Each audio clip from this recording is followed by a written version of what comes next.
Global Soccer taqdirlash marosimi bo'lib o'tdi va bunda kuchlilar aniqlandi.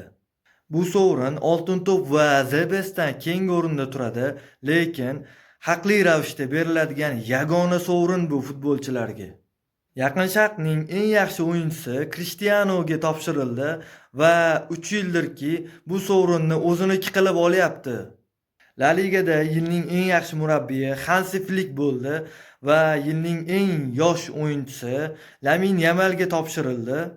La Ligada yilning eng yaxshi o'yinchisi, e'tibor qarating do'stlar, Rafinyaga topshirishdi va nihoyat Rafinya shaxsiy sovrin yutib oldi va Global Soccer yana bir bor isbotladi bu marosim haqqoniy tarzda o'tishini. Va Rafinya haqqoniy tarzda bu sovringa ega chiqdi do'stlar. Va La Liganing eng yaxshi darvozaboni Yan Oblakka nasib qildi. Va yilning eng yaxshi terma jamoasi Portugaliya bo'ldi. Yilning eng yaxshi klubi, bu yerda hech qanaqa e'tirozlar yo'q, PSG do'stlar. Va yana bir qancha nominatsiyalar bo'lib o'tdi.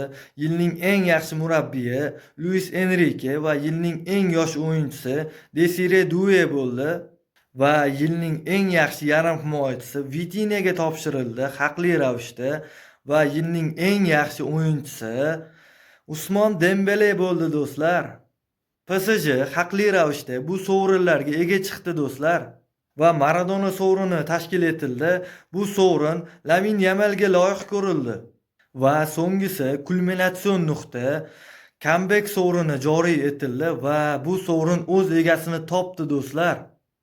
Bu sovrinni Paul Pogba qo'lga kiritdi va haqli ravishda oradan 3 yil o'tib va yana futbolga qaytish qildi.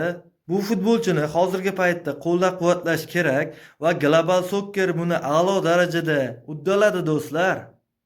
Bizni kuzatishda davom eting va qiziqarli videolar hali oldinda.